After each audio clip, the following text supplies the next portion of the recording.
బలపరిచారు. కాబట్టి ప్రభువు యొక్క వాస్తవికతను మనం చెప్పాలి అంటే మనం బయటున్న చరిత్ర గ్రంథాల్లో, లేకపోతే ఇతర మతాల గ్రంథాల్లోకి, లేకపోతే ఇతర విషయాల్లో నుంచి ప్రభువుని మనం చూపించినట్లయితే, మనం ప్రభు యొక్క సమృద్ధి అయిన దైవత్వమును మనం చూపించలేం అనే సత్యాన్ని మనం గ్రహించాం. ప్రభువుని చూడాలి అంటే గనక, ప్రభువుని చూపించాలి అంటే గనక అపోస్తలుడైన పౌలు గారిని మనం చూసినప్పుడు ఆయన యొక్క సాక్ష్యము, నేను క్రీస్తుని పోలి నడుచుకున్నట్లు మీరు నన్ను పోలి నడుచుకొనుడి. సో, అపోస్తలుడైన పౌలు గారు యేసుని చూపించండి అంటే ఆయన నన్ను చూడండి, నన్ను చూస్తే ప్రభువుని చూసినట్లే అనే గొప్ప సాక్ష్యము ఆయన కలిగి ఉన్నాడు. అలాగే 12 మంది శిష్యుల్ని మనం చూసినప్పుడు వారు కూడా ప్రభువుని వారి జీవితంలో చూపించారు. వారు లోకానికి ప్రభువుని చరిత్రలోంచి చూపించలేదు. లోకానికి ప్రభువుని మరి ఇతర గ్రంథాల నుంచి చూపించలేదు. ప్రభువుని లేఖనాల నుంచి, వారి యొక్క జీవిత శైలి నుంచి ప్రభువుని వారు చూపించారు. అందుకనే వారు ప్రభువుకి నిజమైన సాక్షులుగా ఉన్నారు. మనం దేవుని విశ్వాసులుగా, ఆయన సాక్షులుగా మనం ఉన్నామంటే దాని అర్థం మనం ఇతరులకు ప్రభువుని చూపించాలి అనే సంగతి మనం అనేక సార్లు మర్చిపోతూ ఉన్నాం. మరి ఈ దినాన్ని ప్రస్తుతం ఉన్న పరిస్థితులు మనం చూసినప్పుడు మనం అంటున్నాం అందరం వీఆర్ ఇన్ క్రైసిస్. మనం విపత్తులో ఉన్నాం అంటున్నాం. ఈ విపత్తు గురించి ఆలోచించినప్పుడు are you really in crisis అనే ఒక ప్రశ్న మనం వేసుకున్నప్పుడు of course there is a crisis. కానీ మనం క్రైసిస్‌ని రియల్‌గా అనుభవిస్తున్నామా అనే మాటకొచ్చినప్పుడు నిజమే. ప్రభువు మనల్ని ఆయన కృప ద్వారా కాచి, కాపాడి మనల్ని సేఫ్‌గా మనల్ని ఉంచినందుకు మనకు ఆ యొక్క క్రైసిస్ యొక్క హీట్ మనకి తగట్లేదు. అదే ఒకసారి మనం దృష్టించినప్పుడు ఇటలీలో గాని, మరి ఆయా ప్రాంతాల్లో ఎక్కువ నష్టం కలిగిన ప్రాంతాల్లో మనం చూసినప్పుడు, వారిని గృహానికెళ్ళి ఎవరినన్నా ఈ క్రైసిస్ మిమ్మల్ని ఎంత బాధించింది అని చెప్పవలసిన అవసరం లేకుండానే వారి యొక్క పరిస్థితి మనం చూసి క్రైసిస్ యొక్క ఇంపాక్ట్‌ని మనం చూడగలుగుతాం. అంటే తెలుగులో అంటూ ఉంటారు కదా! మన దాకా వస్తేనే గాని మనకి తెలీదు అని. సో, అట్లాగా ఈ క్రైసిస్ అని మనందరం చెప్తున్నాం గానీ, ఈ క్రైసిస్ మనకి ఎంతవరకు ఎఫెక్ట్ ఇచ్చింది అనేది మనం ఆలోచిస్తే, మనకి ఉన్న పరిస్థితిని బట్టి, మనం ఉన్న సేఫ్ జోన్ బట్టి, మనం ఈ క్రైసిస్‌ని అంత తీక్షణంగా ఆలోచించట్లేదు అనే విషయం మనకి బాగానే అర్థమవుతూ ఉంటది. కాబట్టి మనం వెళ్లి what do you think about this COVID-19 crisis అనే ప్రశ్న మనం యేసుకుంటే, మనందరికీ కూడా మరి చాలా డిసప్పాయింట్‌మెంట్, ఫ్రస్ట్రేషన్స్ వస్తాయి. ఏంటి డిసప్పాయింట్‌మెంట్స్, ఫ్రస్ట్రేషన్స్ అని చూస్తే, మరి అనేక మంది we missed the church gatherings. తర్వాత we missed our favourite preachers. We missed our మనకి నచ్చిన ఆ యొక్క వర్షిప్‌ని, సంగీతాన్ని లేకపోతే పాటల్ని మనం మిస్ అయిపోయాం. తర్వాత మనకు నచ్చిన మంచి మ్యూజిక్ కలిగిన ఆ యొక్క అట్మాస్ఫియర్‌ని మనం మిస్ అయిపోయాం. తర్వాత మనం కుటుంబాలుగా ఒకళ్ళనొకళ్ళం కలుసుకోవటం మనం మిస్ అయిపోయాం. మనం చక్కగా షాపింగ్ చేసేవాళ్ళం, అది మిస్ అయిపోయాం. ఈ రకంగా చూస్తే చాలా మనం వీఆర్ మిస్సింగ్. మన ఫ్రెండ్స్‌ని మనం కలవలేకపోతున్నాం. సో, మనల్ని ఎవరన్నా అడిగినప్పుడు ఈ ప్రశ్నలన్నీ కూడా మనకొస్తాయి. దీన్ని బట్టి మనకు కొంత నిరుత్సాహం, కొంత చికాకు మనకి కలుగుతూ ఉంటది. మరి do you know since how many years God is waiting to receive worship? Do you thought about it? మనం ప్రభు వైపు నుంచి మనం ఒక ప్రశ్న వేసుకుంటే, do you know since how many years God is waiting to receive worship? ఆయన మన యొక్క నిజమైన ఆరాధన కొరకు ఎన్ని సంవత్సరాల నుంచి ఆయన కనిపెడుతున్నాడు అని ఎప్పుడైనా మనం ఆయన వైపు నుంచి, ఆయన యొక్క షూస్‌లో మనం కాళ్ళు పెట్టి, మనం ఈ ప్రశ్న అడిగినప్పుడు మనకి ఏమనే జవాబులు మనకొస్తూ ఉంటాయి? Are you sure that are you really worshipping him, glorify him అని మనం ప్రశ్నించుకున్నప్పుడు, మనం దీనికి మరి జవాబు ఏదైతే మనం చెప్తామో, దాన్ని బట్టి మన యొక్క స్పిరిచ్యువల్ మెచ్యూరిటీ ఉందని మనకి అర్థమవుతూ ఉంటది. సో, ఇక్కడ ఎవరిని ఎవరం టెస్ట్ చేయట్లేదు గానీ, మనకు మనము టెస్ట్ చేసుకుంటున్నాం.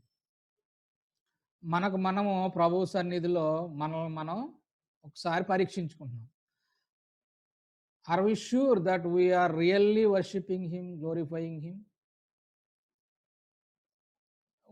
Do we know really the meaning of worshiping him and glorifying him అని మనం ఆలోచిస్తూ ఉన్నప్పుడు, ఈ విషయంలో ఎప్పుడైనా ప్రభువుని మనం అడిగామా? ప్రభువా, have you ever confirm with lord? ఎప్పుడైనా మనం ప్రభువుని అడిగామా? కన్ఫర్మ్ చేసుకున్నాం దట్ మనం వర్షిప్ చేస్తున్నాం ప్రభువా, నీకు ఇది సమ్మతంగా ఉందా? ప్రభువా, నా వర్షిప్ మీకు సంతోషం కలిగిస్తుందా? ప్రభువా, నా యొక్క ఆరాధన నీకు సంతోషం కలిగిస్తుందా? ఇక్కడ మనం ఈ వర్షిప్ అనే దానికి చాలా మిస్‌అండర్‌స్టాండింగ్ అయిపోతున్నాం. చాలామంది వర్షిప్ అంటే పాటలనో, లేకపోతే సంగీతమనో ఇదనుకుంటున్నారు. No, I am not talking that. మన ప్రభువు పాద సన్నిధిలో ఆయన్ని పూజిస్తున్నామా? మన పూజ ఆయనకు సంతోషం కలిగిస్తుందా? మన ఆరాధన ఆయనకు సంతోషం కలిగిస్తుందా? కాబట్టి పాత నిబంధన గ్రంథంలో ప్రవక్తలు కూడా ఆ దినాల్లో ఇశ్రాయేలీయుల యొక్క ఆరాధనని చాలా విమర్శించారు. దేవుని యొక్క ఆత్మావేశం కలిగిన ప్రవక్తలు ఆ దినాల్లో మరి ఇశ్రాయేలీయుల్ని ఎంతగానో విమర్శించారు. ఆమోసు 3:6లో మనం చూస్తే, పట్టణమందు బాకానాదము వినబడగా జనులకు భయము పుట్టకుండునా, యెహోవా చేయనిది పట్టణములో ఉపద్రవము కలుగునా అని ఈ ఆమోసు ఆ దినాల్లో వారికి వచ్చిన ఉపద్రవము బట్టి ఆ యొక్క ఇశ్రాయేలీయుల యొక్క సమాజాన్ని ఆయన విమర్శిస్తూ ఉన్నాడు. నేనేమంటానంటే, close down church is major crisis or major shift for true worship. ఈ close down church is a major crisis than COVID-19. ప్రభువుతో ఈ విషయం గురించి నేను బాగా ఆలోచిస్తున్నప్పుడు, వాక్యాన్ని ఈ విషయం గురించి నేను వెతుకుతూ ఉన్నప్పుడు, నాకు ప్రభు ఇచ్చిన థాట్ ఏంటంటే, ఈ close down church is major crisis than COVID-19 or it's a major shift for true వర్షిప్పర్.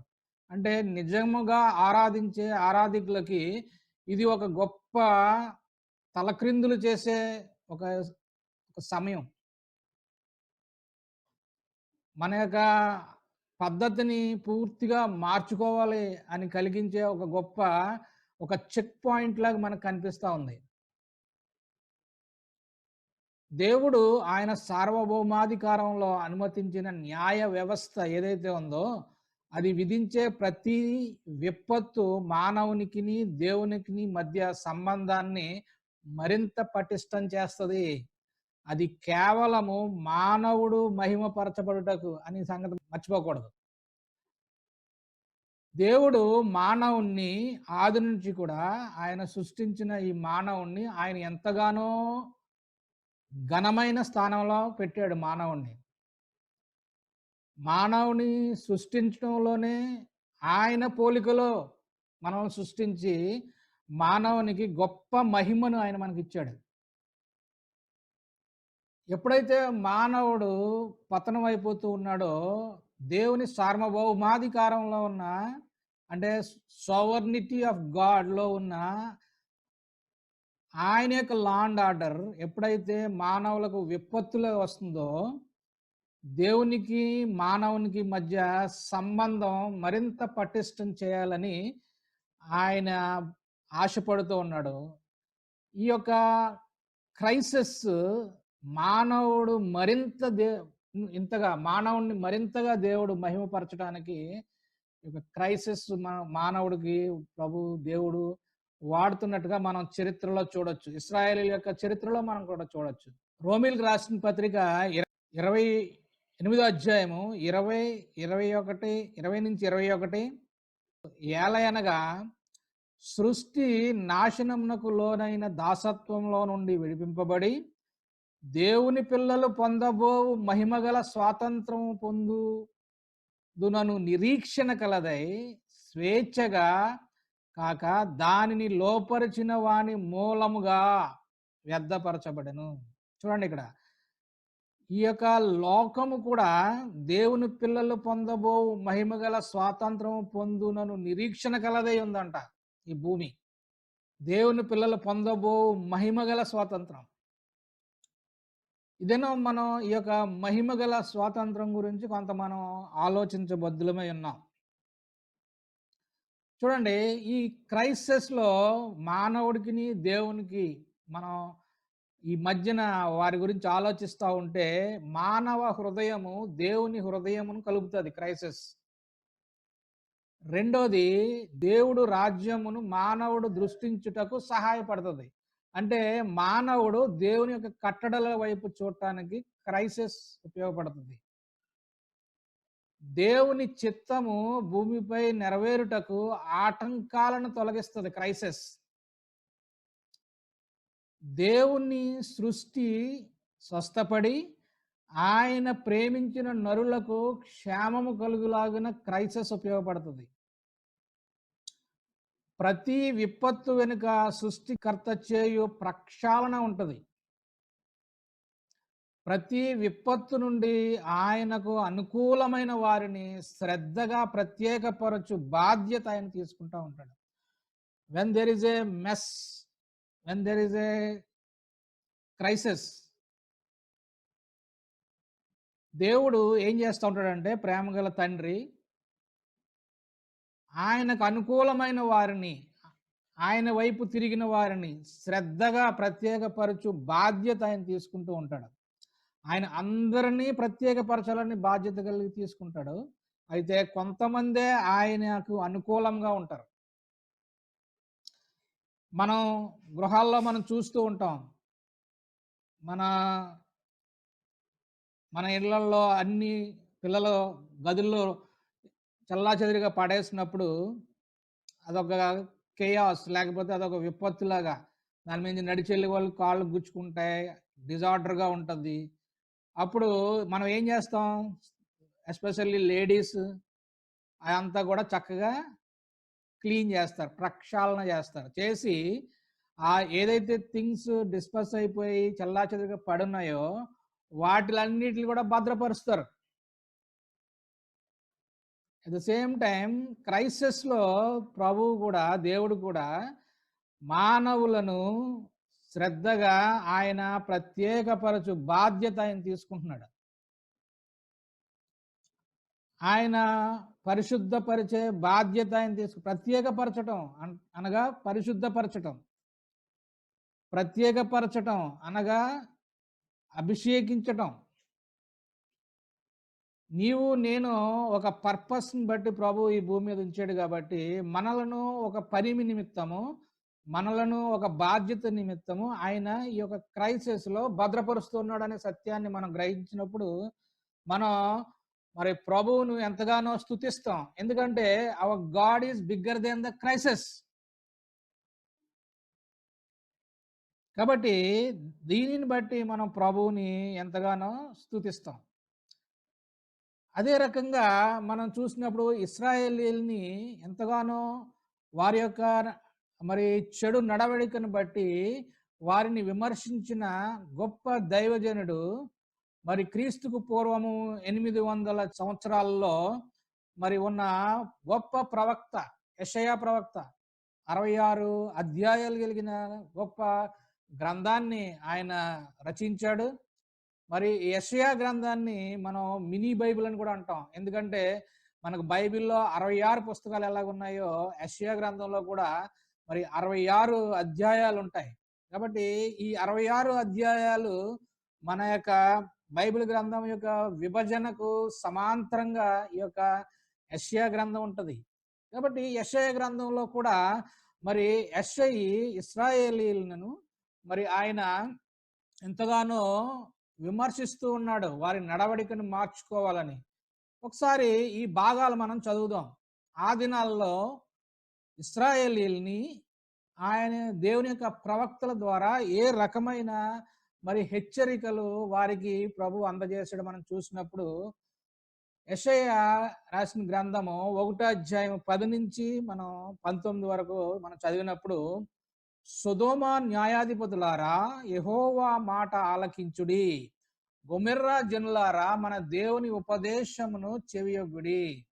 యెహోవా సెలవిచ్చిన మాట ఇదే, విస్తారమైన మీ బలులు నాకేలా, దహన బలులుగా పొట్టేళ్లను బాగుగా మేపిన దూడల క్రొవ్వును నాకు వెక్కసమాయెను. కోడెల రక్తమందైనను గొర్రెపిల్లల రక్తమందైనను మేకపోతుల రక్తమందైనను నాకు ఇష్టము లేదు. నా సన్నిధిని కనబడవలనని మీరు వచ్చుచున్నారే, నా ఆవరణములను త్రొక్కుటకు మిమ్మును రమ్మన్నవాడెవడు? మీ నైవేద్యము వ్యర్థము, అది నాకు అసహ్యము పుట్టించు ధూపార్పణము. దాన్ని నికను తేకుడి. అమావాస్యయు విశ్రాంతి దినమును సమాజకోట ప్రకటనమును జరుగుచున్నవి. పాపుల గుంపు కూడిన ఉత్సవమును నేను ఓర్చజాలను. మీ అమావాస్య ఉత్సవములను నియామక కాలములను నాకు హేయములు, అవి నాకు బాధకరములు. వాటిని సహింపలేక విసికియున్నాను. మీరు మీ చేతులు చాపునప్పుడు మిమ్మును చూడక నా కన్నులు కప్పుకొనుచున్నాను. మీరు బహుగా ప్రార్థన చేసినను నేను వినను. మీ చేతులు రక్తముతో నిండి ఉన్నవి. మిమ్మును కడుగుకొనుడి, శుద్ధి చేసుకొనుడి. మీ దుష్క్రియలు నాకు కనబడకుండా వాటిని తొలగింపుడి. కీడు చేయుట మానుడి, మేలు చేయ నేర్చుకొనుడి. అన్యాయము జాగ్రత్తగా విచారించుడి. హింసించబడు వానిని విడిపించుడి. తండ్రి లేని వానికి న్యాయము తీర్చుడి. విధవరాలి పక్షముగా వాదించుడి. యెహోవా ఈ మాట సెలవిచ్చుచున్నాడు, రండి మన వివాదము తీర్చుకుందాము. మీ పాపములు రక్తము వలె ఎర్రవైనను అవి హిమము వలె తెల్లబడును. కెంపు వలె ఎర్రవి అయినను అవి గొర్రు బొచ్చు వలె తెల్లని వగును. మీరు సమ్మతించి నా మాట విని ఎడల మీరు భూమి యొక్క మంచి పదార్థములను అనుభవింతురు. సమ్మతింపక తిరుగుబడిన ఎడల నిశ్చయముగా మీరు ఖడ్గము పాలగుదురు. యెహోవా ఈలాగు నన్నే సెలవిచ్చి ఉన్నాడు అని ఇక్కడ యెషయా గొప్ప హెచ్చరిక, అట్ ద సేమ్ టైం ఒక ఎంత గట్టి హెచ్చరిక ఇచ్చాడో అంత ఉన్నతమైన మరి నిరీక్షణ, అంత ఉన్నతమైన హోప్ ఇక్కడ యెషయా ద్వారా యెహోవా దేవుడు ఇశ్రాయేలీయులకు మరి బోధిస్తూ ఉన్నాడు. చూడండి, మీ పాపములు రక్తము వలె ఎర్రవైనను అవి హిమము వలె తెల్లబడును. కెంపు వలె ఎర్రవి అయినను అవి గొర్రు బొచ్చు వలె తెల్లని వగును. మీరు సమ్మతించి, this is the key point, మీరు సమ్మతించి నా మాట వినినెడల మీరు భూమి యొక్క మంచి పదార్థములు అనుభవింతురు. సమ్మతింపగా తిరుగుబడినెడల నిశ్చయముగా మీరు ఖడ్గము పాలగుదురు. యెహోవా ఇలాగుననే సెలవిచ్చుచున్నాడు. దేవుడు ఎప్పుడూ మారలేదు. ప్రభువు అప్పుడు ఇప్పుడు నేడు నిన్న నేడు రేపు ఏకరీతిగా ఉన్నవాడు. ఆయన న్యాయవంతుడు, ఆయన పరిశుద్ధుడు, ఆయన ప్రేమగల దేవుడు.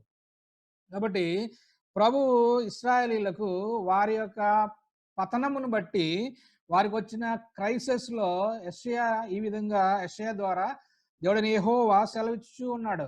కాబట్టి ఇక్కడున్న పరిస్థితి మనం చూసినప్పుడు వారి దేశము విగ్రహములతో నిండి ఉన్నది. వారు తమ చేతి పనిని తాము వేళ్లతో చేసిన దానికి నమస్కారము చేయుచున్నారు. ఇలాంటి భయంకరమైన పరిస్థితుల్లో ఉన్నప్పుడు దేవుడు వారికి గొప్ప హెచ్చరిక, గొప్ప నిరీక్షణ కలిగిన వాగ్దానం వారికి, నరండి సమ్మతించండి. నాతో మీరు సమ్మతించిన యెడల మీరు ఈ భూమి యొక్క మంచి ఫలమును అనుభవిస్తారు అని చెప్తున్నాడు. కాబట్టి ఈ దినాన్ని మనం మరి చూసినప్పుడు ప్రభువు సర్వలోకాన్ని కూడా ఒక్కసారిగా స్టిల్ స్టాండ్ చేసి ప్రతి ఒక్కరిని కూడా వారి ఇంటికి పరిమితం చేశాడు. కాబట్టి close down church is a major crisis. చూడండి, ఈ దినాన్ని మరి ఒక క్రైస్తవుడు దేవుణ్ణి ఆరాధించట్లేదు అని బాధపడే వాళ్ళని మనం చూస్తాం కానీ, మిగతా మరి వాటిల్లో మిగతా మరి సిస్టమ్స్లో అంతగా చింతించే వారిని మనం ఎవరిని చూడట్లేదు కదా. అంటే దేవుని యొక్క పిల్లలకు ప్రభు గొప్ప హెచ్చరికను ఇస్తూ ఉన్నాడు అనే సత్యాన్ని మనం గ్రహించాలి. మరి ఆమోసు ప్రవక్త 4:6లో చూస్తే, మీ పట్టణములన్నింటిలోనూ నేను మీకు దంతశుద్ధి కలిగ చేసినను, మీరున్న స్థలములన్నిటిలోనూ మీకు ఆహారము లేకుండా చేసినను, మీరు నా తట్టు తిరిగిన వారు కారు. ఇశ్రాయేలీలు ఆ దినాల్లో ఎంత భయంకరమైన పరిస్థితుల్లో ఉన్నారంటే, వారికి క్రైసిస్ వచ్చినప్పటికీ కూడా వారు దేవుని తట్టు తిరగలేదు. మరియు కోతకాలమందు 3 నెలలు వాన లేకుండా చేసి తిని, ఒక పట్టణం మీద కురిపించి మరి ఒక పట్టణం మీద కురిపింపకపోతిని, ఒక చోట వర్షము కురిసెను, వర్షము లేని చోట ఎండిపోయెను.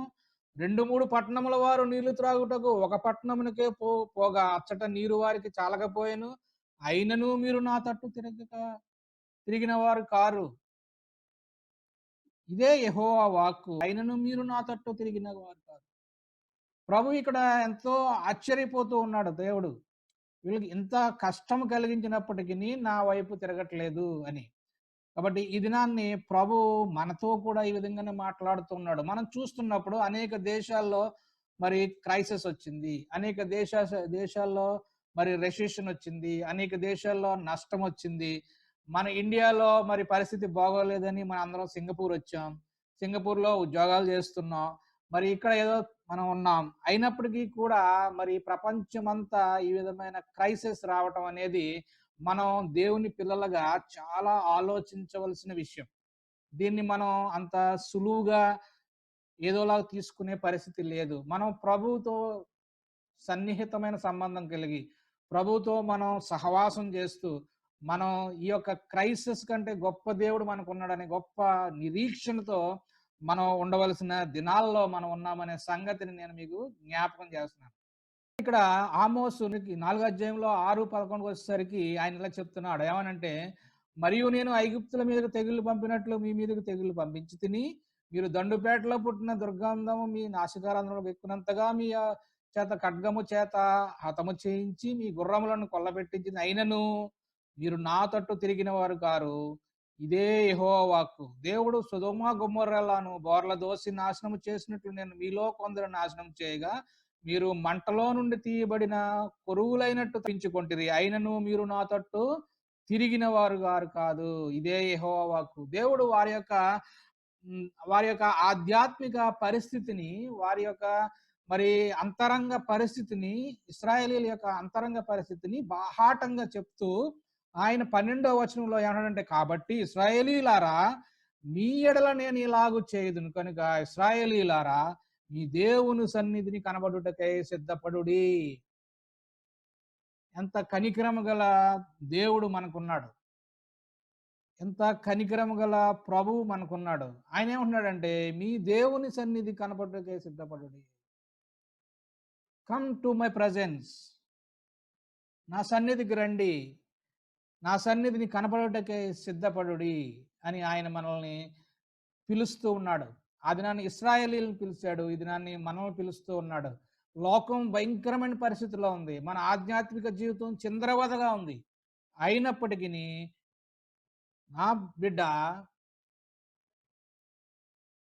నీవు నా సన్నిధికి కనబడుటకే సిద్ధపడము.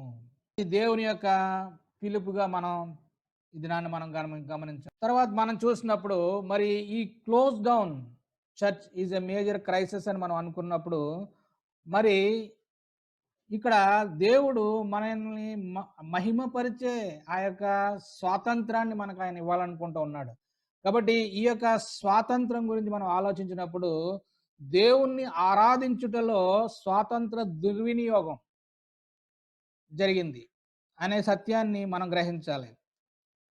దేవుడు మనకి గొప్ప అవకాశం ఇచ్చి, మనల్ని చక్కగా సంఘాలుగా కూడుకుని ప్రభువుని ఆరాధించమని మనకు చెప్పినప్పుడు, మరి ప్రపంచ యావత్తు కూడా దేవుణ్ణి ఆరాధించుటలో స్వాతంత్ర దుర్వినియోగం జరిగింది. రెండోది మనం చూస్తే స్వాతంత్రము అనే ఈ యొక్క ఈ యొక్క స్థితిని అపార్థం చేయబడింది. Misunderstood the state of freedom. One,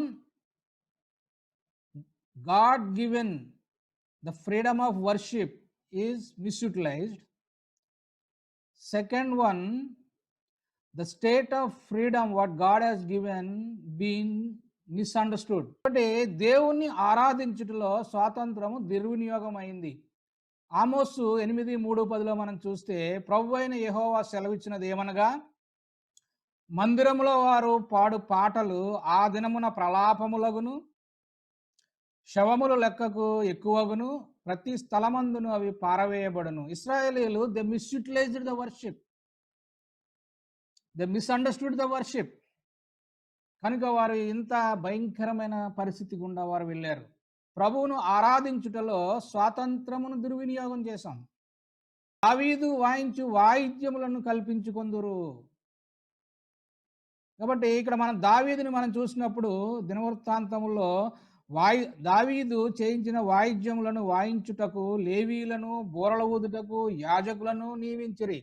దావీదు దేవుని యొక్క వాక్యానుసారంగా, దేవుని యొక్క ఆత్మానుసారంగా ప్రభువుని ఆరాధించుటలో దేవుని హృదయానుసారిగా ఒక ఆరాధికుడిగా ఉన్నాడు. అయితే ఇక్కడ ఇశ్రాయేలీయుల దగ్గరికి వచ్చేసరికి వారు దావీదు యొక్క స్టైల్ పాటిస్తున్నారు కానీ దావీదు యొక్క వర్షిప్ పద్ధతిని వారు పాటించట్లేదు. దావీదు దేవుని హృదయానుసారిగా చేసిన ఆ యొక్క ఆరాధన వారికి లేదు కానీ దావీదు యొక్క బాహ్యమైన అలంకారాన్ని వారు వాడుకుంటూ ఉన్నట్టుగా ఇక ఆమోసు వారిని ఇక్కడ మరి ఎత్తి చూపిస్తున్నట్టుగా మనకి కనిపిస్తా ఉంది. దేవుణ్ణి ఆరాధించుటలో స్వాతంత్రం దుర్వినియోగమైంది.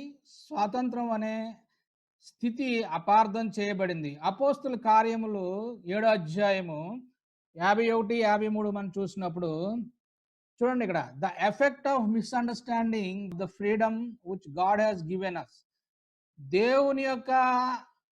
దేవుడు మనకిచ్చిన ఆ యొక్క స్వాతంత్రము, ఆరాధించుకునే స్వాతంత్రాన్ని మనం అర్థం చేసుకున్నప్పుడు ఏం జరిగిందంటే 51లో అంటున్నాడు, ముష్కరులారా, హృదయములను చెవులను దేవుని వాక్యమునకు లోపరచనలని వారులారా, మీ పితరుల వరే మీరును ఎల్లప్పుడూ పరిశుద్ధాత్మను ఎదిరించుచున్నారు.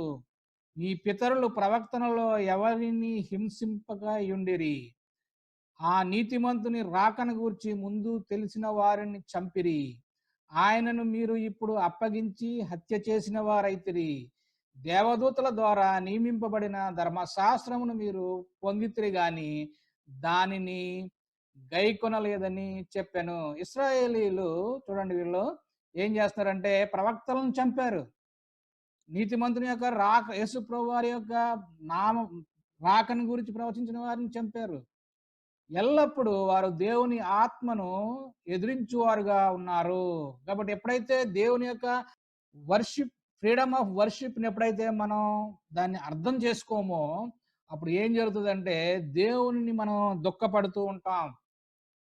దేవునికి కావలసిన విధంగా పరిశుద్ధాత్మ దేవునికి ఏ విధంగా ఆరాధించాలని ఆయన మనల్ని కోరుతున్నాడో ఆ విధంగా మనం ఆరాధించినప్పుడు, ఆ విధంగా ఆరాధించాలని మనకు అర్థం కానప్పుడు జరిగిన ఎఫెక్ట్ ఏంటంటే దేవుని యొక్క హృదయము బాధపడుతుంది. రోమీయులకు రాసిన పత్రిక 11:12లో చూస్తే, వారికి రోషము పుట్టించుటకే వారి తొట్రిపాటు వలన అన్యజనులకు రక్షణ కలిగెను. వారి తొట్రిపాటు లోకమునకు ఐశ్వర్యమును, వారి క్షీణ దశ అన్యజనులకు ఐశ్వర్యమును అయిన యెడల వారి పరిపూర్ణత ఎంత ఎక్కువ ఐశ్వర్యమగును. ఈ యొక్క వాక్యంలో మనకేం కనిపిస్తుందంటే, ఇశ్రాయేలీలు వారి యొక్క తొట్రుపాటు వల్ల, వారి యొక్క పతనం వల్ల ఆ యొక్క ఐశ్వర్యము ఈ దినాన్ని నీకు నాకు అన్యులు అయిన మనకు ఐశ్వర్యంగా అయింది.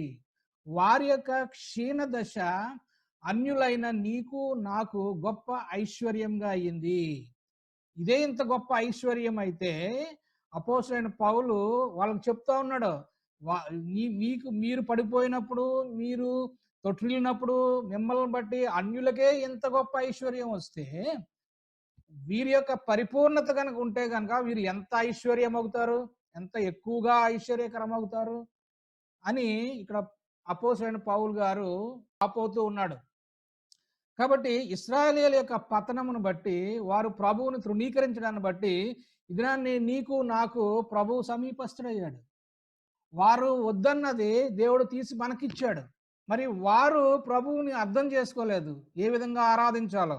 మరి ఈ దినాన్ని మనం ప్రభువుని ఆరాధించడంలో మరి ఏమన్నా మనం మిస్యూటిలైజ్ చేస్తున్నామా? ఆయన ఇచ్చిన స్వాతంత్రాన్ని, ప్రభువుని ఆరాధించడం గురించి మనకి ఇంకా అర్థం కాలేదా అని మనల్ని మనం ప్రశ్నించుకోవాలి.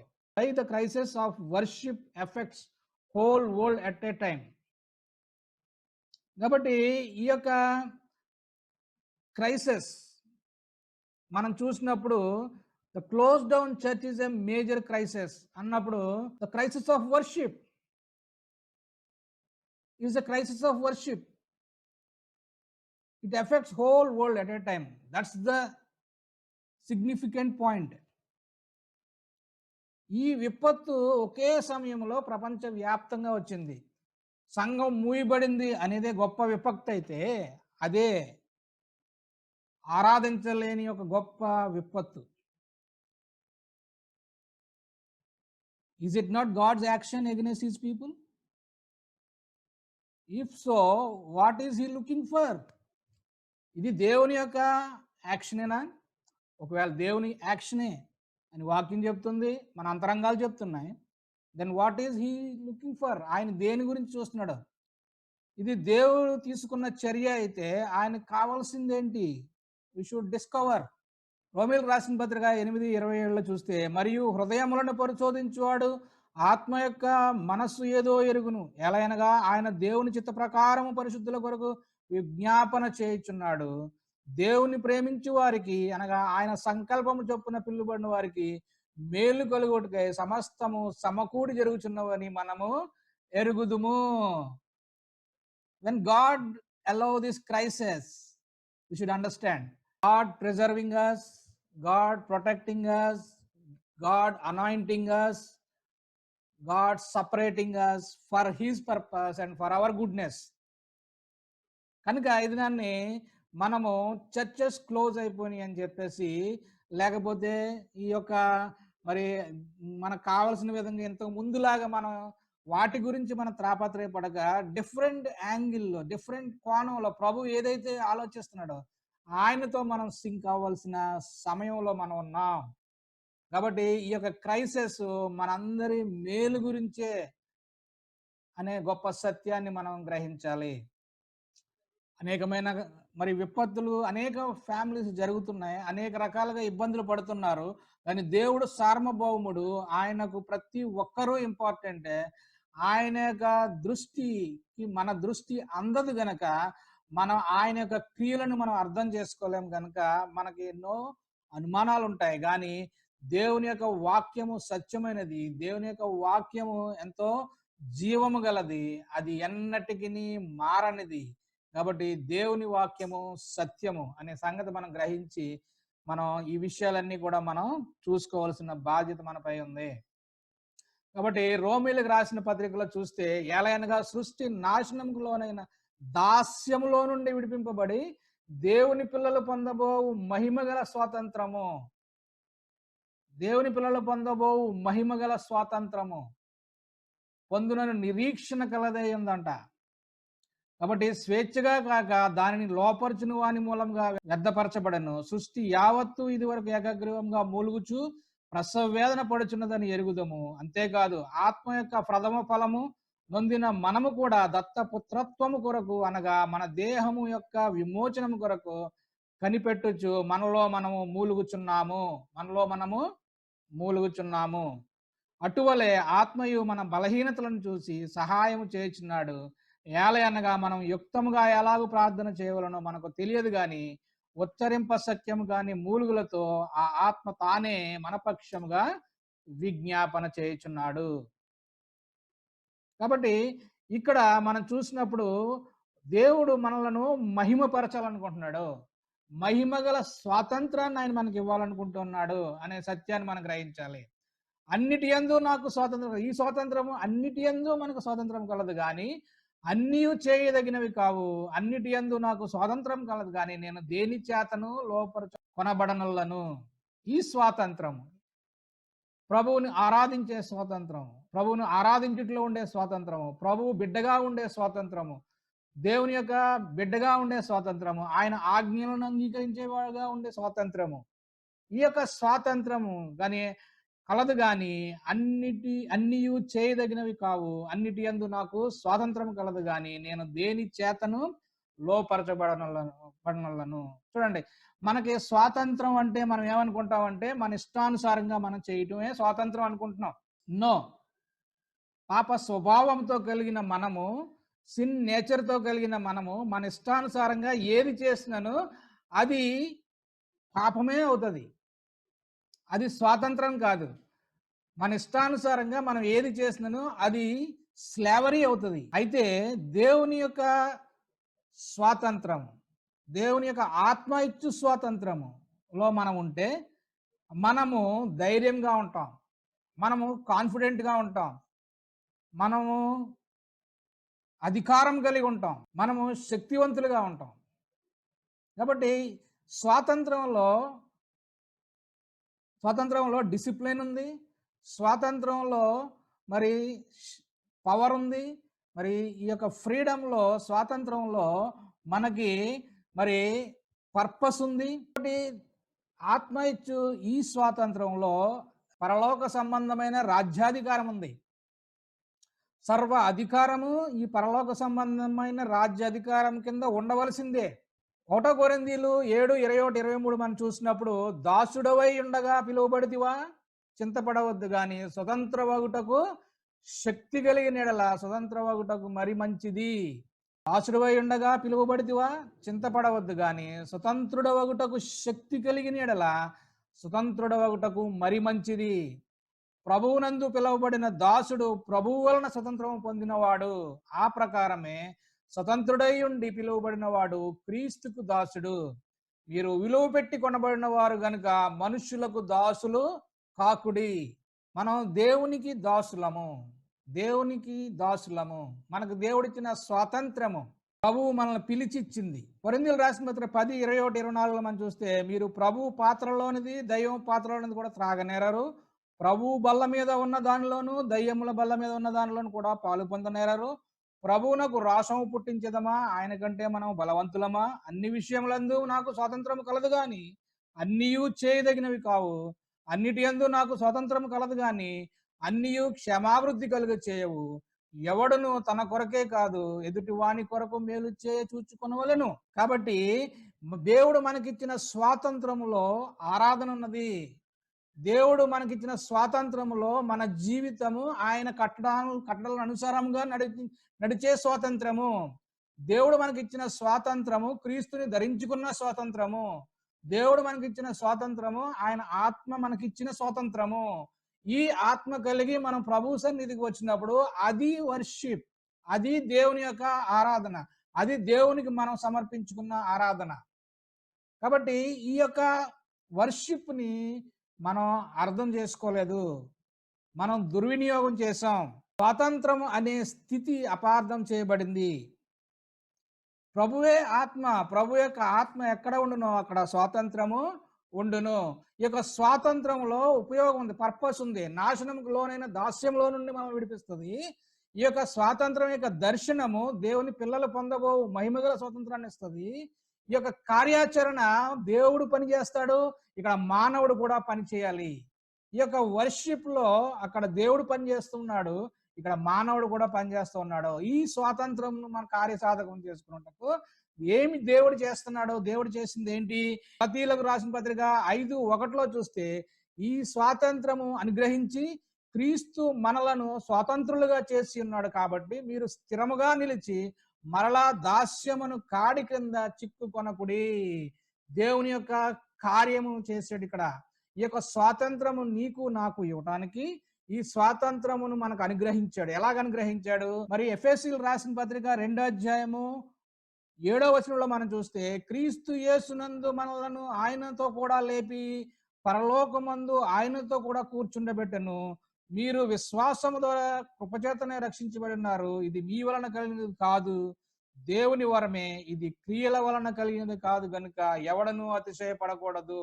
ఆయన దేవుడు ఏమి చేశాడంటే నీకు నాకు స్వాతంత్ర్యం ఇవ్వటం కొరకు క్రీస్తు యేసునందు మనలను ఆయనతో కూడా లేపి, మృతులైన మనలను ఆయనతో కూడా లేపి సజీవులుగా నిలబెట్టి పరలోకమందు ఆయనతో కూడా మనల్ని కూర్చుండబెట్టను. ఒక రాజ్యాధికారంతో కూడిన స్వతంత్రమును మనకిచ్చాను. పరలోక సంబంధమైన ప్రోటోకాల్ మనకిచ్చాను. కనుక మనము స్వాతంత్రం ఉంది కనుక అన్నీ మనం చేయలేము. స్వాతంత్రం ఉన్నది కదా అని చెప్పి ప్రతిదీ మనం చేయలేము. ఆయన యొక్క రాజ్యాధికారంలో ఏదైతే విస్తృతమైన స్వతంత్రం ఉందో ఆ స్వతంత్రంలో మనం అన్ని కూడా చేస్తాం. ఆ యొక్క ఆయనతో కూడా కూర్చున్న అనుభవంతో మనం ప్రభువుని ఆరాధిస్తాం. తర్వాత యోహాను రాసిన పత్రిక 19:30 చూస్తే ఆయన దీనిని సంపూర్తి చేశాడు. ఎలా సంపూర్తి చేశాడు? ఆయన ఆచరక పుచ్చుకొని సమాప్తమైనదని చెప్పి తల వంచి ఆత్మను ఆయన అప్పగించుకున్నాడు. నీ కొరకు నా కొరకు ఆయన శిలువ మీద ఆ యొక్క బలియాగం చేయటం ద్వారా ఈ యొక్క స్వాతంత్రము నీకు నాకు ఇచ్చాడు. ఆయన దగ్గరికి మరి సంతోషంగా నాయన తండ్రి ప్రభువా అని ఆరాధించడానికి ఆయన దగ్గరికి వెళ్ళటానికి మనకి ఆయన గొప్ప మార్గమును సిద్ధపరిచాడు. కాబట్టి ఈ యొక్క స్వాతంత్రంలో ఉన్న ఉపయోగం ఏంటంటే నాశనముకు లోనైన దాసత్వంలో నుండి విడిపింపబడడం. ఈ యొక్క స్వాతంత్రంలో ఉన్న గొప్ప దర్శనం ఏంటంటే దేవుని పిల్లలు పొందబోవు మహిమగల స్వాతంత్రాన్ని మనకు అందించటం.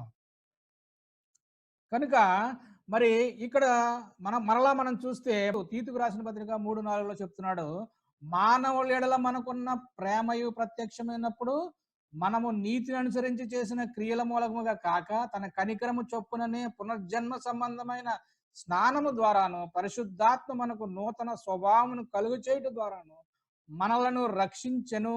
మనం ఆయన కృప వలన నీతిమంతులమని తీర్చబడి నిత్య జీవమును గూర్చిన నిరీక్షణను బట్టి దాని వారసులమగుటకే ఆ పరిశుద్ధాత్మను మన రక్షకుడైన యేసుక్రీస్తు ద్వారా ఆయన మన మీద సమృద్ధిగా కుమ్మరించెను.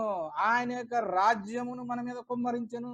ఆయన యొక్క రాజ్య కాన్స్టిట్యూషన్ మన మీద కుమ్మరించెను. పరిశుద్ధాత్మ దేవుడిని మన జీవితాల్లో ఆయన సమృద్ధిగా పంపెను. ఇట్టి స్వాతంత్రం. ఇది ఎలా వచ్చింది? ఆయన మనలను నీతిమంతులుగా తీర్చడం బట్టి. కాబట్టి కాలము పరిపూర్ణమైనప్పుడు ఆయన సశరీరుడిగా ప్రత్యక్షమై ఒక్కసారే సర్వ సృష్టి విమోచనార్థం సిలువపై బలి అయ్యి మనలను ఆరాధికులుగాను యోగ్యతనిచ్చి ఇప్పుడు మనతో చెప్పుచున్నాడు. ఏమని? అయితే యథార్థముగా ఆరాధించువారు ఆత్మతోనూ సత్యముతోనూ తండ్రిని ఆరాధించు కాలం వచ్చినది, ఇది ఇప్పుడును వచ్చే అన్నది.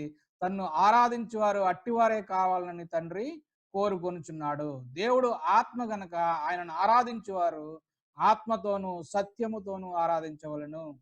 వెంటనే ఆ స్త్రీ ఆయనతో, క్రీస్తనబడిన మెస్సయ వచ్చునని నేను ఎరుగుదును, ఆయన వచ్చినప్పుడు నాకు సమస్తమును తెలియజేయనని చెప్పగా. చూడండి, ఎప్పుడైతే ఈ యొక్క ఆత్మను గ్రహించి ఈ స్వాతంత్రము వచ్చిందో వెంటనే ఆమె విశ్వసించింది. చూడండి, రోమీయులకు రాసిన పత్రిక 3:22 మానవుని యొక్క కార్యాచరణ, దేవుని కార్యాచరణ అయిపోయింది. దేవుని కార్యాచరణ, ఆయన మెస్సయ్యగా వచ్చాడు, నీ కొరకు నా కొరకు ఆయన బలి అయ్యాడు. ఆయన బలియాగం ద్వారా పరిశుద్ధాత్మ దేవుడు నీ హృదయంలో నా హృదయంలో నివసిస్తున్నాడు. స్వాతంత్రాన్ని మనకు అనుగ్రహించాడు.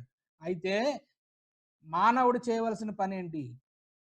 అది క్రీస్తు యేసునందల విశ్వాస మూలమైనదే నమ్ము వారందరికీ కలుగు దేవుని నీతి అయి ఉన్నది. మనం విశ్వసించాలి. మనం విశ్వసించాలి. నీతిమంతుడు నిజమైన స్వాతంత్రం కలిగి ఉంటాడు.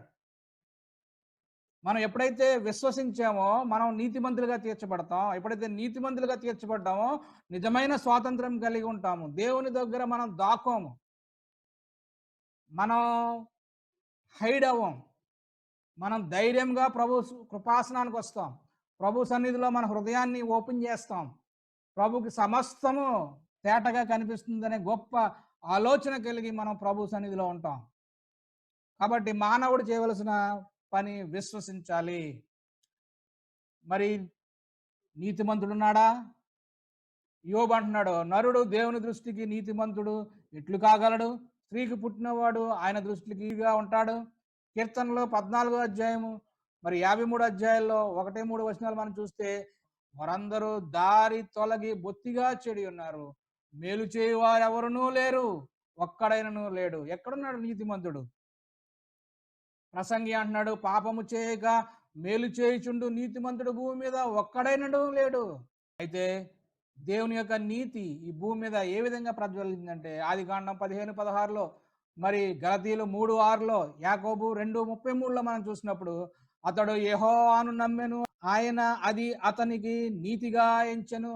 అబ్రహాము యెహోవాను నమ్మెను, అతడు నీతిమంతుడిగా ఎంచబడెను. గలతీయులు రాసిన 3:6లో, అబ్రహాము దేవుని నమ్మెను, అది అతనికి నీతిగా ఎంచబడెను. యాకోబు రాసిన పత్రిక 2:23, కాబట్టి అబ్రహాము దేవుని నమ్మెను, అది అతనికి నీతిగా ఎంచబడెను అను లేఖనము నెరవేర్చబడెను, మరియు దేవుని స్నేహితుడని అతనికి పేరు కలిగెను. విశ్వసించినప్పుడు మనం నీతిమంతులుగా తీర్చబడ్డాం. రోమీయులు రాసిన పత్రిక 3:22లో అంటాడు కదా, అది యేసుక్రీస్తు నందు విశ్వాసం మూలమైనదే నమ్ము వారందరికీ కలుగు దేవుని నీతి. ఈ దినాన్ని నీవు నేను కూడా అబ్రహాము కలిగిన అట్టి విశ్వాసము కనుక మనం కూడా యేసు క్రీస్తు వారి యెడల మనం కలిగి ఉంటే, ఆయన యొక్క బలియాగముపై మనం విశ్వసిస్తే మనము నీతిమంతులుగా తీర్చబడతాం. కాబట్టి చూడండి, హెబ్రీయులు రాసిన పత్రిక ఎంతో గొప్ప మరి చట్టా ఇక్కడ మనకు కనిపిస్తుంది. 11 అధ్యాయం 4 నుంచి చూస్తే, విశ్వాసం బట్టి హేబేలు కయీను కంటే శ్రేష్టమైన బలి దేవునికి అర్పించాడంట. ఆ విశ్వాసం బట్టి నీతిమంతుడు అని సాక్ష్యం పొందాడు హేబేలు. అతడు మృతి నొందియు ఆ విశ్వాసం ద్వారా మాట్లాడుచున్నాడంట. కాబట్టి విశ్వాసం బట్టి హానోకు మరణము చూడకుండా కొనిపోబడెను. హానోకు మరణం చూడకుండా కొనిపోబడెను. అతడు కొనిపోబడినప్పుడు దేవునికి ఇష్టుడై ఉండెను, సాక్ష్యం పొందెను. దేవునికి ఇష్టుడై ఉన్నాడంట, కానీ మనుషులకి ఇష్టుడై ఉన్నాడా? దేవునికి ఇష్టులైన వారు ఈ లోకానికి ఇష్టులు కారు. కాబట్టి లోకంలో తిరస్కరించబడ్డాడేమో. ప్రభు హానోకుని ఆయనతో తీసుకుని వెళ్ళిపోయాడు. కాగా దేవుడు అతను కొనిపోయాను కనుక అతడు కనబడలేదు. విశ్వాసం లేకుండా దేవునికై ఇష్టుడైనట అసాధ్యము. దేవుని యొద్దకు వచ్చేవాడు ఆయన ఉన్నాడని నీవు తన వెదవారికి ఫలము దయచేవాడని నమ్మవలను. తర్వాత విశ్వాసం బట్టి నోవాహు అది వరకు చూడని సంగతులను గురించి దేవుని చేత హెచ్చరింపబడి భయభక్తులు గలవాడే తన ఇంటి వారి రక్షణ కొరకు వాడను సిద్ధము చేసుకునేను. మనం ఇది వరకు చూడలేదు దేవుని రాకడ జరుగుతుందని. మనం ఇది వరకు చూడలేదు మరి దేవుడు ఆ మధ్యాకాశంలోకి వస్తాడు, మనం ఎత్తబడతామని. అది నోవాహు కూడా అలాగే ఉన్నాడు. ఆయన చూడలేదు జలప్రళయం వస్తుందని. అయినా కూడా దేవుని యొక్క మాటను విశ్వసించి తన ఇంటి వారి రక్షణ కొరకే వాడను సిద్ధపరచను. కాబట్టి ఈ దినాన్ని నీవు నేను కూడా మరి మన కుటుంబం యొక్క రక్షణ నిమిత్తము మనము ఆ యొక్క రక్షణలో ఉండవలసిందే. అందువలన అతడు లోకం మీద నేరస్థాపన చేసి విశ్వాసం బట్టి కలుగు నీతికి నోవాహు వారసుడాయను. యోహాను రాసిన సువార్త 4:33లో మరి అందుకని ప్రభు ఏం చెప్తుందంటే, ఆత్మతోనూ సత్యముతోనూ ఆరాధించాలి. కాబట్టి మనము విశ్వాసంతో మనం ఎప్పుడైతే ప్రభువుని అంగీకరించామో, ప్రభు మనల్ని నీతిమంతుడిగా తీర్చాడో, మనలో పరిశుద్ధాత్మ దేవుణ్ణి ఆయన మనకి ఇచ్చినప్పుడు మనకు స్వాతంత్రం వచ్చింది, మహిమగల స్వాతంత్రం వచ్చింది. కాబట్టి అయితే యథార్థముగా ఆరాధించేవారు ఏం చేయాలి? ఇప్పుడు మనం ఆత్మతోనూ సత్యముతోనూ ఆరాధించాలి. మన మన మన ఆరాధనకు మరి మన ఆరాధనకు ఈ బాహ్యమైన వాటితో మనకి పని లేదు. ఈ యొక్క మన ఆరాధనకు కనిపించే ఒక విగ్రహంతో మనకు పని లేదు. కాబట్టి ఈ దినాన్ని క్రైస్తవ సంఘముల్లో మరి ఈ యొక్క ఆత్మతోనూ, సత్యముతోనూ ఆరాధించలేని పరిస్థితి ఏర్పడుతుంది. మరి ఎంతోమంది మరి ఫేవరిజంతో వర్షిప్ చేస్తూ ఉన్నారు. ఏదో ఒక వ్యక్తి, లేకపోతే ఒక సిస్టమ్, లేకపోతే ఒక ఇన్‌స్ట్రుమెంట్, లేకపోతే ఒక పద్ధతి, వాటిని ఆధారం చేసుకొని ఆరాధన చేస్తున్నాం గానీ, ఆరాధన చేస్తూ మన యొక్క తలాంతులను మనం వాడతలేదు అనే సత్యాన్ని మనం చాలా క్లియర్‌గా మనం ఈ దినాన్ని మనం చూడగలం. ఇప్పుడున్న మన క్రైస్తవ మరి సమాజంలో. కాబట్టి మనం అలా ఉండకూడదు. మనం ఆత్మతోనూ, సత్యంతోనూ తండ్రిని ఆరాధించేవారుగా ఉండాలి. వాక్యం ఎవరు చెప్పినప్పటికీ కూడా ప్రభు వాక్యం వైపు మనం చూస్తూ ఉండాలి. పాట ఎవరు పాడినప్పటికీ కూడా పాటలో ఉన్న భావం వైపు మనం చూస్తూ ఉండాలి. ప్రార్థన ఎవరు చేస్తున్నప్పటికీ కూడా అందరూ కూడా ప్రార్థనలో ఏకీభవించాలి. ఆత్మతోనూ, సత్యముతోనూ ప్రభువుని ఆరాధించాలి. కాబట్టి మానవుని యొక్క కార్యాచరణ ఆ విధంగా చేయాలి. ఇక్కడ చూడండి, ఈ యొక్క స్త్రీ ఏం చేస్తుందో, సమరయ స్త్రీ. ఆ స్త్రీ తన కుండ విడిచిపెట్టి ఊరిలోకి వెళ్ళి, మీరు వచ్చి నేను చేసినవన్నీ నాతో చెప్పిన మనుష్యుని చూడుడి, ఆయన క్రీస్తు కాడా అని ఆ ఊరి వారికి చెప్పాను. వారు ఊరిలో నుండి బయలుదేరి ఆయన యొద్దకు వచ్చుచుండిరి. నేను చేసినవన్నీ నాతో చెప్పానని సాక్ష్యం ఇచ్చిన స్త్రీ యొక్క మాటను బట్టి ఆ ఊరిలోని సమరయులలో అనేకులు ఆయన యందు విశ్వాసముంచిరి. ఆ సమరయులు ఆయన యొద్దకు వచ్చి తమ యొద్ద ఉండుమని ఆయనను వేడుకొని గనుక ఆయన అక్కడ 2 దినములు ఉండెను. ఇక్కడ చూడండి, ఆయన మాటలు వినునందున ఇంకను అనేకులు నమ్మి ఆ స్త్రీని చూచి, ఇక మీదట నీవు చెప్పిన మాటను బట్టి కాక మా మట్టుకు మేము విని ఆయన నిజముగా లోకరక్షకుడని తెలుసుకుని నమ్ముచున్నాము. ఇక్కడ ఎవరైతే మెసేజ్ పట్టుకెళ్ళారో ఈమెను బట్టి కాదు గాని, మేమే ఆయన దగ్గరికెళ్ళి ఆయన దగ్గర నుంచి వింటాము. అది ఆ యాటిట్యూడ్ ఈ దినాన్ని మనందరికీ ఉండాలి.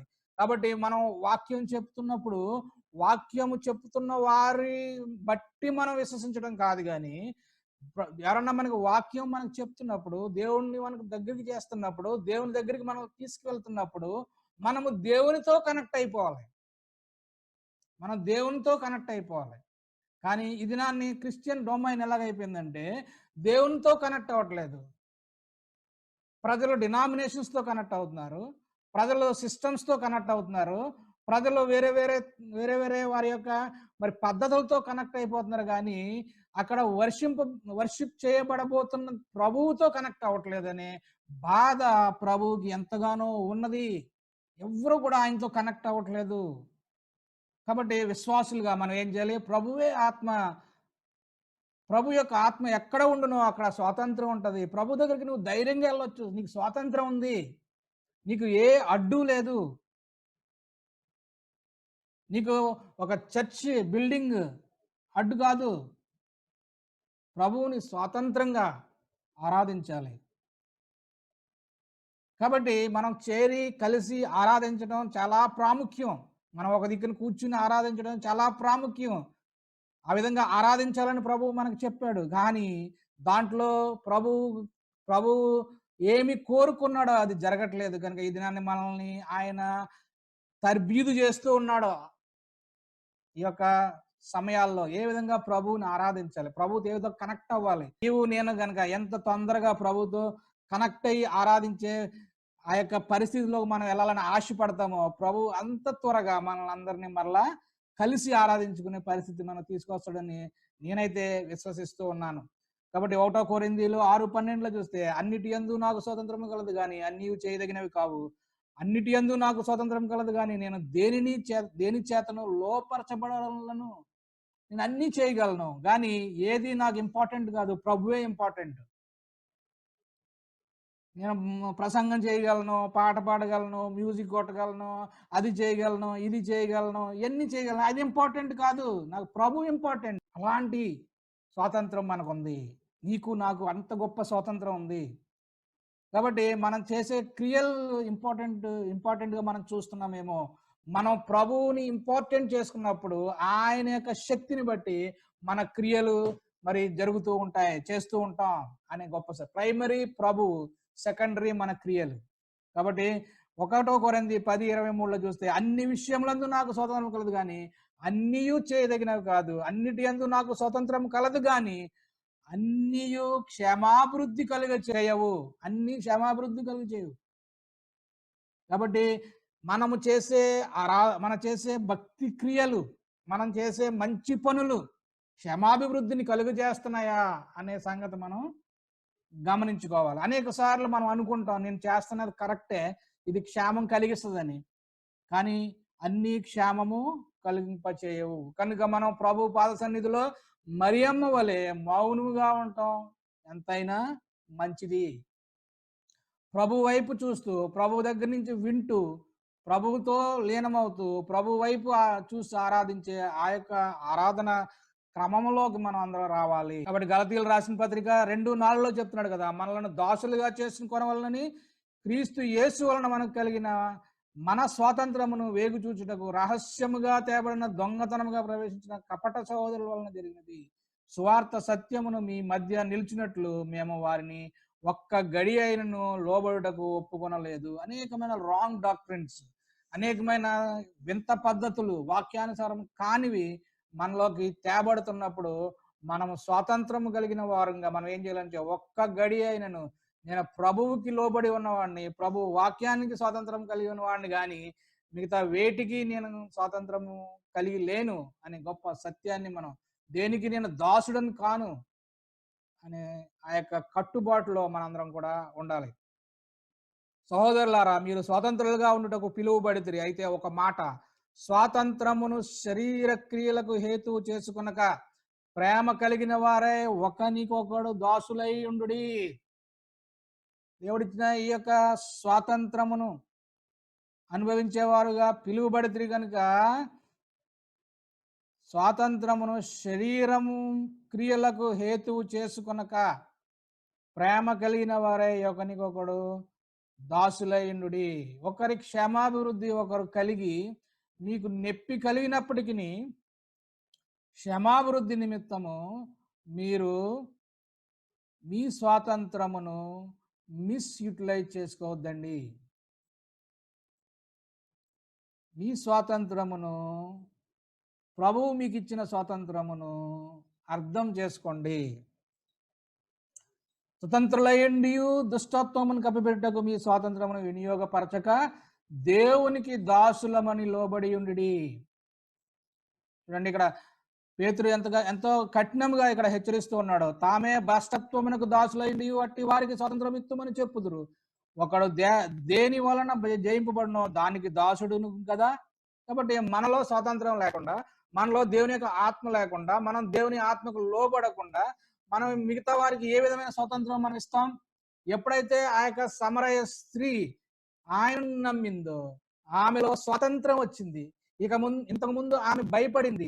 ఇంతకు ముందు ఆమె దాక్కుని వచ్చింది వాటర్ తోడుకోవడానికి. ఇంతకు ముందు ఆమె కాని సమయంలో ఎవరూ చూడకుండా ఆ యొక్క బావిలోకి వచ్చింది. ఇప్పుడు ఆమె స్వాతంత్రమును పొందుకుంది కాబట్టి ఆమె కొండ విడిచిపెట్టేసింది, పరిగెత్తుకుని వెళ్ళిపోయింది ఊర్లోకి, అందరికీ చెప్పింది. ఆమెలో ధైర్యం వచ్చేసింది, ఆమెలో స్వాతంత్రం వచ్చేసింది. అనేక మందికి క్షేమాభివృద్ధి కొరకు ఆమె మెస్సయ్యను పరిచయం చేసింది. అందుకే యాకోబు పత్రికలో యాకోబు గారు కూడా చెప్తున్నట్టే, అయితే స్వాతంత్రం ఇచ్చు పరిపూర్ణమైన నియమములో తేరి చూచి నిలకడగా ఉండివాడెవడో వాడు విని మరిచివాడు కాక క్రియను చేయువాడై ఉండి తన క్రియలో ధన్యుడగును. చూడండి ఇక్కడ, అయితే స్వాతంత్రమునిచ్చు సంపూర్ణమైన నియమములో తేరి చూచి ఆయన వైపు చూస్తూ, ఆయనను జ్ఞాపకం చేసుకుంటూ, ఆయనను తేరి చూసి ఆయనలో ఉన్న ఆ యొక్క స్వారూప్యమును, ఆ సౌందర్యమును మనము దినదినము పొందుకోవడం ద్వారా మనం నిలకడగా ఉండివాడేవాడు. ఆ విధంగా ఎవరైతే దేవుని ఆరాధించట్లో ఆత్మతోను సత్యంతో నిలకడగా ఉంటాడో వాడు విని మరిచిపోక పోయేవాడు కాక క్రియను చేయువాడై ఉండి ఆ క్రియలో ధన్యుడగును, ఆశీర్వాదం అవుతాడు, ఆశీర్వాదభరితుడవుతాడు. కాబట్టి యాకోబు 2:12 మనం చూస్తే, స్వాతంత్రమునిచ్చు నియమము చొప్పున తీర్పు పొందబో వారికి తగినట్టుగా మాట్లాడుడి. పరిశుద్ధాత్మను కలిగిన నీవు, పరిశుద్ధాత్మ అనుభవం కలిగిన నీవు, పరిశుద్ధాత్మ ఆధీనంలో ఉన్న నీవు, దేవుని రాజ్య చట్టంలో ఉన్న నీవు ఆ చట్టము ఇవ్వబో తీర్పు పొందడానికి తగినట్టుగా నీవు మాట్లాడము. అలాగుననే ప్రవర్తించుడి. కనికరము చూపని వాడు కనికరము లేని తీర్పు పొందును. కనికరము కనికరము తీర్పును మించిన అతిశయపడును. కాబట్టి మనము పరిశుద్ధాత్మ దేవుణ్ణి కలిగి ఉన్నామని, మనం దేవుని యొక్క రాజ్యాధికారం కలిగి ఉన్నామని, దేవుని సన్నిధిలో ఉన్నామని, మనము ఇతరులను తక్కువగా చూడక కనికరము చూపి, మనం ఇతరులను పై కనికరము చూపించాలి. మనం వారికి ప్రభువుని పరిచయం చేయాలి. మనకున్న స్వాతంత్రమును వారికి అందించాలి. కాబట్టి ఈ దినాన్ని what you are missing church gathering, Lord supper, missing preaching our favorite preachers, or missing singing our favorite singers, or missing family gatherings, or missing shopping, or missing my church ambience, or missing your favorite speaker. What God said, God missing things are your fellowship, you in communion. ఆయనతో సహవాసము ఆయన miss అయిపోయాడు. ఆయన నిన్ను కుమారునిగా కుమార్తెగా ఆ యొక్క సంబంధం ఆయన అనుభవించాలనుకున్నాడు, అది ఆయన మిస్ అయిపోయాడు. ఆయన నిన్ను ఒక స్నేహితుడిగా ఆ సంబంధం కలిగి ఉండాలని కోరుకున్నాడు, ఆయన అది మిస్ అయిపోయాడు. ఆయనతో నువ్వు కలిసి ప్రయాణం చేయాలి, your journey with him, miss అయిపోయాడు. ఆయనతో కలిసి నువ్వు నీకున్న సమస్యల్లో ప్రభువుతో కలిసి సంభాషించుకునే మీటింగ్ ఆయన మిస్ అయిపోయాడు. ఆయన వాక్యం పట్ల నువ్వు శ్రద్ధ చూపిస్తావేమో, ఆ వాక్యంలో అనేక విషయాలు నేర్పిందాం అనుకున్నాడు, అది మిస్ అయిపోయాడు ఆయన. నువ్వు పరిశుద్ధాత్మల మరి ఎంతో ఆశ కలిగి ఉంటావని ఆయన ఆశపడ్డ ఆశ ఆయన మిస్ అయిపోయాడు. ప్రభు ఇవన్నీ మిస్ అయిపోయాడు ఈ దినాన్ని. మరి చర్చెస్ క్లోజ్ డౌన్ అయిపోయినాయి అంటే ఇట్స్ రీజనబుల్.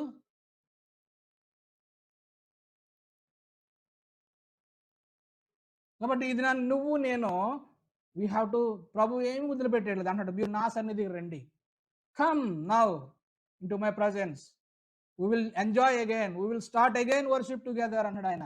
కాబట్టి ఇది శాశ్వతం కాదు. The crisis never permanent, any crisis in this world never permanent, crisis only short term. But as a wise people, తెలివిగల వారంగా దేవుని బిడ్డలుగా, we should learn the things, we should understand the God's heart, we should understand the God's work on this planet. కాబట్టి మనం ఏం చేయాలంటే మరి ఆయన వైపు మనం తిరిగి మనం జ్ఞాపకం చేసుకోవాలి, మనం ఆయన పని అయి ఉన్నాము అనే సంగతి మనం జ్ఞాపకం చేసుకోవాలి. క్రీస్తు యేసునందు సృష్టించబడిన వారమై ఆయన చేసిన పని అయి ఉన్నాము అని ఎఫెసీ రాసిన పత్రిక 2:8-10 ఆఖరి భాగంలో చెప్తా ఉన్నాడు. కాబట్టి దేవుడు ముందుగా సిద్ధపరిచిన సత్క్రియలు చేయటకే మనం క్రీస్తు యేసునందు సృష్టింపబడిన వారమై ఆయన చేసిన పని అయి ఉన్నాము. కాబట్టి ఆయన ముందుగా మనకు అనేక పనులు నిర్ణయించాడు. నువ్వు ఎప్పుడైతే ఆయనతో నిజమైన ఆరాధన చేస్తావో అప్పుడు ఆ పనులన్నీ కూడా నువ్వు చేయగలుగుతావు, అప్పుడు అవన్నీ కూడా ఆశీర్వాదకరంగా ఉంటాయి. కాబట్టి ప్రభు యొక్క ఆత్మ ఎక్కడున్నో అక్కడ స్వాతంత్రం ఉన్నో. If you lose your God given freedom, you will lose fellowship of God, Holy Spirit. You will lose the fellowship of Holy Spirit. When you lose fellowship of Holy Spirit, better keep close the church building and reopen the temple of God, which is your heart. కాబట్టి నీవు దేవుడిచ్చిన స్వాతంత్రాన్ని గనక నువ్వు పోగొట్టుకుంటే నీవు పరిశుద్ధాత్మునితో సహవాసం కోల్పోతావు. నువ్వు పరిశుద్ధాత్మునితో సహవాసం కోల్పోతే చర్చ్ ఓపెన్ చేసి ఉండటం వేస్ట్, క్లోజ్ ఉండటమే. అయితే నీవు ఎప్పుడైతే నీ హృదయం అనే ఈ యొక్క ఆలయాన్ని ఓపెన్ చేసావో అప్పుడు మళ్ళా చర్చ్ రీఓపెన్ అవుతుంది. అప్పుడు మళ్ళా చర్చ్ రీఓపెన్ అయితే అర్థం ఉంటుంది. మన ఆలయము సిద్ధంగా లేకుండా మనం ఎంత ఆరాధన చేసి కూర్చుని ఆరాధించినా చర్చ్ బిల్డింగే కానీ అక్కడ ప్రభువుకి ఆరాధన రావట్లేదు. Maybe that is the reason దేవుడి దినాన్ని నీకు నాకు నేర్పిస్తున్నాడు ఏంటంటే, open your heart, that is actually my temple, I'm living there. పరిశుద్ధాత్మ దేవుడు నివాస యోగ్యంగా నిన్ను చేసుకున్నాడు కదా ఆయన రక్తం చిందించడం ద్వారా. కనుక ఆత్మతోనూ సత్యంతోనూ ఆరాధించినప్పుడు మనం మరలా అందరం కూడా ప్రభుని ఆరాధించే ఎక్స్పీరియన్స్లోకి మనం వెళ్తాం.